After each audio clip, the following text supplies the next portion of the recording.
Pertalite gak bisa bikin lulus uji emisi, di akhir tahun 2023 kemarin ada dilakukan uji emisi. Tapi ya mungkin setelah 1 harinya itu udah nggak jalan lagi. Kalau misalnya memang bakalan ada lagi nih, apa sih yang harus kita siapkan? Jadi ada beberapa hal yang menyebabkan nih kenapa uji emisinya bisa nggak lolos. Yang pertama itu pastinya perawatan pada mobil itu sendiri. Kedua itu usia pakai kendaraannya.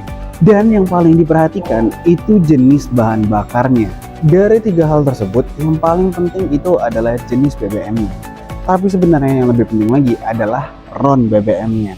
Jadi kalau kita isi sembarangan BBM ke dalam mobil ini, itu akan menyebabkan kompresi mobilnya kurang maksimal. Dan kalaupun memang disarankan dari bagian sini, kalian lihat angkanya itu 92, ya udah kita isi mobilnya yang ron 92 teman-teman. Atau isi Pertamax ataupun yang lebih lah.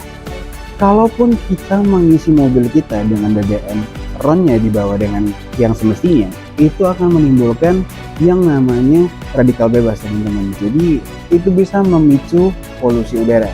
Kalau mobil kendaraan untuk masyarakat kan pengennya bisa mendapatkan mobil yang terjangkau. Tapi kalau misalnya kita ngisi mobil dengan ron 90 yang harusnya diisi 92, ya ini kan menjadinya dilema ya. Karena ini susah untuk masyarakat mendapatkan bahan BBM yang berkualitas. Atau ini memang udah menjadi salah satu yang dilakukan para oknum. Menurut kamu gimana?